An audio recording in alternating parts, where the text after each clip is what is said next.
चलिए, तो हम लोग आज चर्चा करने जा रहे हैं एकदम सिंसियर होकर के, पेन कॉपी को बस रख करके फोकस पूरा इस पे करिएगा रिवीजन की क्लास पे, जहां हम लोग आज डिस्कशन करेंगे कंप्लीट कंपनी के फंडामेंटल एनालिसिस को। कंपनी के फंडामेंटल एनालिसिस के लिए पढ़ने के लिए आप पूरी वास्ट जानकारी जिंदगी भर ले सकते हैं। क्यों? क्योंकि आज भी वॉरेन बफेट रिसर्च ही तो कर रहे हैं। आज भी वॉरेन बफेट तो यही कह रहे हैं ना कि मुझे और सीखने की आवश्यकता है और जानने की आवश्यकता है। तो इसका मतलब आप इससे कभी भी अनंत तक आप ज्ञान हासिल करते रहेंगे। फर्स्ट पॉइंट आता है किसी भी कंपनी को एनालिसिस करने के लिए 3 जगह पर इंसान को हमेशा फोकस करना चाहिए। पहला, इन्वेस्टमेंट हमेशा बंदे पर होता है, कंपनी के फाउंडर पर होता है। फिर दूसरा, कंपनी के धंधे पर होता है, कंपनी क्या करने जा रही है। और फिर तीसरा होता है उसका थोड़ा बैलेंस शीट पढ़ लो, उसकी बुक पढ़ लो कि भैया वो क्या कर रहा है और कैसे कर रहा है। बस ये 3 ही चीज मुख्य बिंदु है। उसके अलावा बाकी सारी चीजें एक छोटे छोटे आयाम है जो पूरे सर्किल को कंप्लीट कर रहे हैं। Is it fine? तो कंपनी के फंडामेंटल में 3 महत्वपूर्ण पिलर हैं। ठीक, फिर उसके बाद अंदर अगर हम जाते हैं तो कंपनी का स्ट्रक्चर भी देखते हैं, कंपनी का मॉड्यूल भी देखते हैं, कंपनी की स्ट्रैटेजी भी देखते हैं, कंपनी के बैलेंस शीट में आने वाले सारे टर्म्स को भी देखते हैं। तो ये तो पूरी दुनिया वास्ट है और सभी के अपनी अपनी साइकोलॉजी होगी, अपने अपना एंगल होगा सोचने का, उस कंपनी को देखने का। आप माइंडसेट के साथ कोई भी कंपनी को नहीं देख सकते, माइंडसेट बनाकर किसी भी कंपनी का रिसर्च नहीं कर सकते। आपको हर एक एंगल पे मैंने पढ़ाते समय बताया कि किसी कंपनी के फाउंडर के पास 2% इक्विटी थी लेकिन उसने जोमेटो बना दिया। किसी कंपनी के पास 75% की इक्विटी थी, उसके बावजूद भी कंपनी खराब हो गई। तो इसका मतलब आप ये माइंडसेट नहीं बना सकते कि होल्डिंग में प्रमोटर के पास ज्यादा ही इक्विटी होनी चाहिए। और यह भी नहीं होनी चाहिए, जैसे भारत पे का उदाहरण देते समय मैंने कहा कि कंपनी के जो फाउंडर थे उन्हीं को ही बोर्ड से बाहर कर दिया गया। तो यह कंपनी का स्ट्रक्चर पढ़ रहे हैं, यहां कोई भी चीज आप माइंडसेट नहीं बना सकते कि ऐसा है तो ऐसा ही होगा, ये चीज पिक्चर में दिख रही है तो इसका रोल ऐसा ही होगा। यह अगर आपने बनाया तो इसका मतलब आप अपने क्रिएटिव ब्रेन के साथ कंपनी का एनालिसिस नहीं कर रहे हैं, आप एक फॉर्मूले पर अपने आप को रख करके ऑपरेट कर रहे हैं, उससे आपको सफलता बहुत अच्छी नहीं मिलेगी। Is it fine?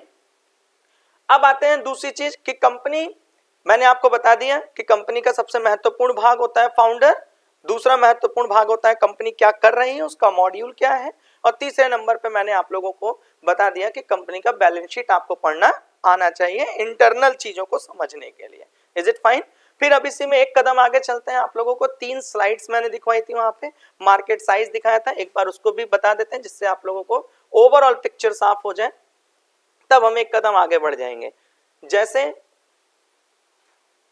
हम लोग ने यहाँ पे बात किया था मार्केट साइज। अब जाहिर सी बात है कंपनी का फंडामेंटल जब हम लोगों ने डिस्कशन कर लिया, यहाँ पे कंपनी का फाउंडर डिस्कस कर लिए, कंपनी का स्ट्रक्चर डिस्कस कर लिए, कंपनी का मॉड्यूल डिस्कस कर लिए, कंपनी किस सेक्टर में काम करती है, सर्विस सेक्टर में काम करती है कि मैन्युफैक्चरिंग सेक्टर में काम करती है, इसको देख लिए। फिर उनकी टीम का थोड़ा जांच पड़ताल कर लिए, फिर उनकी टाइमिंग, सही टाइमिंग पर कंपनी आ रही है या नहीं आ रही है, इसको ध्यान करते दे लिए। तो यहाँ तक तो बात समझ में आ गई। फिर अब हम इसका जब एक कदम आगे बढ़े तो हमने पहली चीज देखी मार्केट साइज, कि चलो देखे भाई जो कंपनी किसी काम को करने जा रही है तो मार्केट में उसकी डिमांड कितनी है, उसकी साइज कितनी बड़ी है।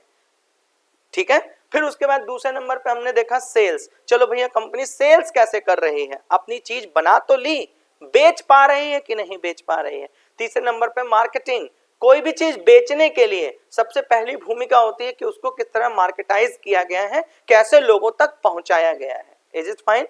फिर चौथे नंबर पे प्राइसिंग, जाहिर सी बात है आपने किसी चीज को खूब अच्छी मार्केटिंग कर दी, खूब अच्छी सेल्स टीम बना दी और कंपनी के लोग वहां तक पहुंचकर ऑडियंस को बता भी दिए। अब ऑडियंस अगर आपके पास आई और उसका प्राइस पॉइंट उस ऑडियंस से मैच नहीं किया, उसकी बाइंग पावर से आपकी प्राइसिंग मैच नहीं करी, तो इट मींस कि आप चाहे कितना भी अच्छा काम क्यों ना कर रहे हो, वह व्यक्ति उस चीज को नहीं लेगा। तो यहाँ पे एक शब्द निकल कर आया, टारगेटेड ऑडियंस। आप किसी भी चीज को जब बनाएंगे तो आप उसे किस तक पहुंचा रहे हैं। कभी आपने यहाँ पर इलाहाबाद में या छोटे शहरों में या बड़े शहरों में जो भी इस तरीके के हैं, कभी आपने देखा कि BMW, मर्सिडीज, रॉयल्स रॉयस वाले यहाँ पर ऐड करा रहे हैं? भाई क्यों नहीं करा रहे हैं? करा सकते ना, उन्होंने मार्केट साइज निकाला होगा ना कि इस शहर के मार्केट साइज कितने हैं, कितने अरबपति लोग हैं, उनका बाइंग नेचर कैसा है, तब वो उस चीज की स्ट्रैटेजी बनाएंगे, तब वो यहाँ ऐड कराएंगे ना, नहीं तो नुकसान में हो जाएगा। तो उनका एड आपको यहाँ रेस्टोरेंट में नहीं मिलेगा, लेकिन आप अगर वही मुंबई चले जाएंगे, बैंगलोर चले जाएंगे, तो वहां पर उनका एड कुछ रेस्टोरेंट्स में, बड़े रेस्टोरेंट्स में दिख सकता है। लेकिन अगर आप यहाँ ट्रैवल करेंगे तो हो सकता है उनका एडवर्टीजमेंट ना दिखे, लेकिन जब आप प्लेन से ट्रैवल करेंगे तो हो सकता है उनका एडवर्टीजमेंट दिख जाए। क्यों? क्योंकि प्लेन के अंदर कौन चलेगा हर दिन? जो उस रेंज का व्यक्ति होगा, तो उस रेंज के व्यक्ति को टारगेट करने के लिए वो अपना एडवर्टीजमेंट वहां करेंगे। Is it fine? तो इसी तरीके से टारगेटेड ऑडियंस पकड़ना जरूरी होता है कि हमारा टारगेटेड ऑडियंस कहां पर है। फिर नेक्स्ट पे है बैलेंस शीट। मैंने आपको पहले बताया बैलेंस शीट पढ़ना आना चाहिए। इसी तरीके से जितने भी यहाँ पे आप टर्म्स देख रहे हैं, जिसको हम लोगों ने कई बार डिस्कस कर दिए हैं, तो अब और डिस्कशन करके टाइम को मैं एक्सटेंड नहीं करूंगा, क्योंकि ये तो स्लाइड अभी भी डिस्कशन की है। अब इसी में हम लोग एक एक पॉइंट को गो थ्रू करेंगे कि मार्केट साइज को कैसे कहा जाता है, सेल्स के समय क्या ध्यान दिया जाता है, मार्केटिंग के टाइम पर कंपनी क्या ध्यान देती है। उस दिन भी आप लोग को परसों पढ़ाते समय मैंने बताया था मार्केटिंग, तो मार्केटिंग का अपना एक बजट डिसाइड करती है ना कंपनी। 1 करोड़ का बजट डिसाइड करी, उसमें उन्होंने शाहरुख खान को लाया, उसमें अपने टीवी का एड चलवाया, उन्होंने रेडियो पे एड चलवाया, फिर उसका वो आउटकम देखते हैं कि उस एडवर्टाइजमेंट से हमारे पास रिजल्ट्स कितना आया। रिजल्ट्स का मतलब क्या? प्रोडक्ट बिकना नहीं, रिजल्ट्स का मतलब हम कितने लोगों तक पहुंच पाए, कस्टमर एक्विजिशन। ठीक, कस्टमर को अपने तक बुलाने और कंपनी को उन तक दिखाने में हमारा कितना खर्च हुआ। Is it fine? तो उसको हम लोगों ने कह दिया मार्केटिंग में। तो सेल्स हो गई, वो तो अलग चीज है ना, बट मार्केटिंग का मुख्य बिंदु क्या होता है? आप इन दोनों चीजों को अलग अलग करिए। आपका कहना है अगर मार्केटिंग हुई, लोग आए, परचेजिंग किया, तो कॉस्ट हमारा एडिशनल हो गया, अच्छा हो गया। लेकिन सेल्स का मतलब होता है बेच देना, मार्केटिंग कॉस्ट का मतलब होता है अपनी चीज कितने लोगों तक दिखा देना। क्या चीज? कस्टमर एक्विजिशन का मतलब होता है कि आप अपने कस्टमर को अपने चौखट तक बुलाने में कितना खर्च किए। Is it fine? आप समझ आ गया? कस्टमर एक्विजिशन का मतलब होता है कि कस्टमर को उसके घर से हम अपने प्लेटफॉर्म तक लाने में कितना पैसा खर्च किए, वहां से मार्केटिंग स्टार्ट होती है। फिर कस्टमर यहां आ गया तो फिर सेल्स हुआ, तो सेल्स के लिए जो आपके बंदे लगे हुए हैं, सेल्स के लिए जो आपने डेकोरम मेंटेन कर रखा है, वो हो गया सेल्स एक्सपेंस। खर्च किया गया उसको यह प्रोडक्ट खरीद लेने में। Is it fine? ये दोनों अलग अलग बिंदु हैं। अब चलते हैं हम लोग बेसिक पॉइंट्स पे और एक एक करके एक्सप्लेन करते चले जाते हैं। Market size, the total potential revenue. हमने आपको बताया था मार्केट साइज का मतलब ये होता है कि कोई भी कंपनी जब मार्केट में जाती है तो अपना पहले साइज कैलकुलेट करती है कि मेरी ऑडियंस कितनी बड़ी है, उसी हिसाब से वो अपने प्रोडक्ट को डिसाइड करती है, अपनी मार्केटिंग स्ट्रैटेजी को डिसाइड करती है। एक कदम आगे चलकर देखिए, सबसे पहले क्या करी कंपनी? टारगेटेड मार्केट को देखी। कंपनी ने क्या किया? डिफाइन द टारगेटेड मार्केट, हम जो प्रोडक्ट बना रहे हैं उसका मार्केट क्या है। फिर दूसरे नंबर पे क्या किया? Total number of potential customer, वहां पर कितने लोग हमारे प्रोडक्ट को खरीद सकते हैं, उसको क्या कहा जाएगा? Number of potential customer. तीसरे नंबर पे एस्टिमेटेड द एवरेज रेवेन्यू पर कस्टमर, एक व्यक्ति के द्वारा खरीदा गया कॉस्ट क्या होता है। इन तीनों को कैलकुलेट करके कंपनी ने क्या निकालती है? Market size. मतलब मैंने इस प्रोडक्ट को बनाया, यहां पर खरीदार कितने हैं और कितनी बाइंग वैल्यू पर खरीद पा रहे हैं, ये हमारा क्या बना? मार्केट का एक साइज बनी। Is it fine? किसी कोई डाउट? एक कदम आगे चलते हैं।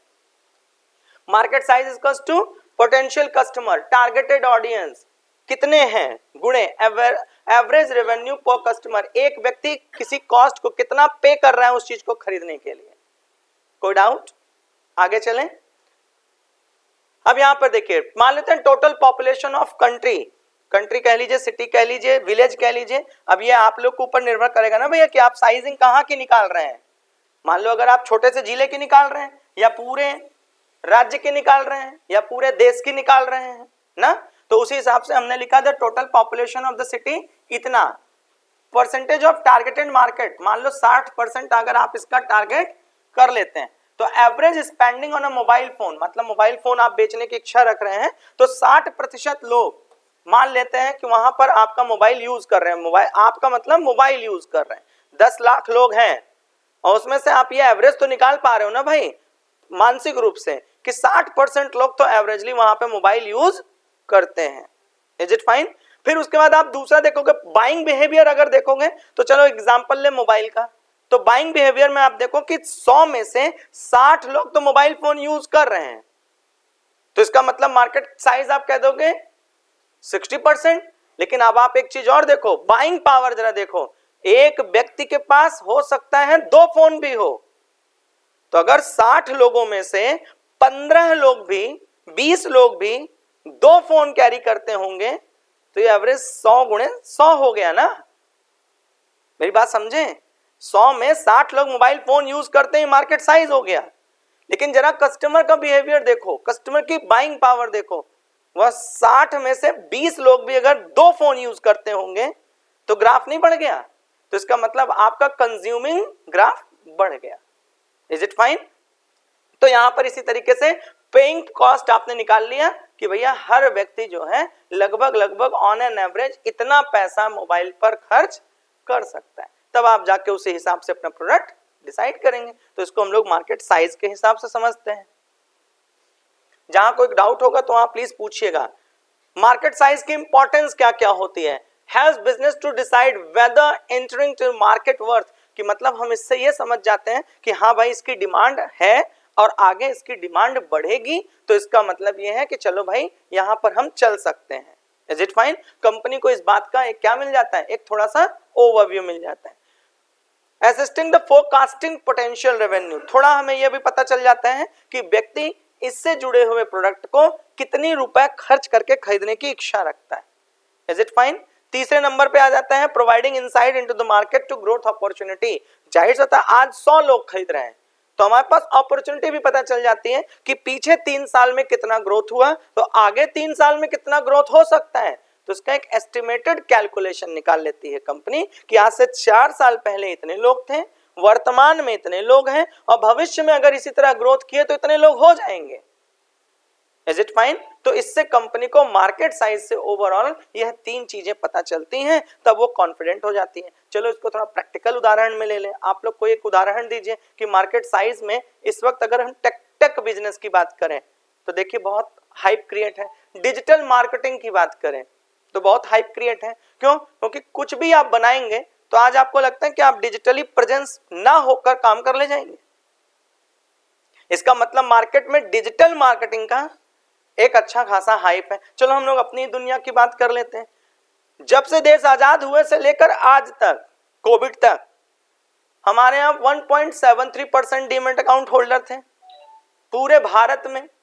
आज 4.5% है, तो मतलब 60 साल में कोई चीज 1.5% के लगभग, और इस 4 साल में, उधर 70 साल में, 60 साल में, इधर 4 साल में रैपिड ग्रोथ दिखाई दिया।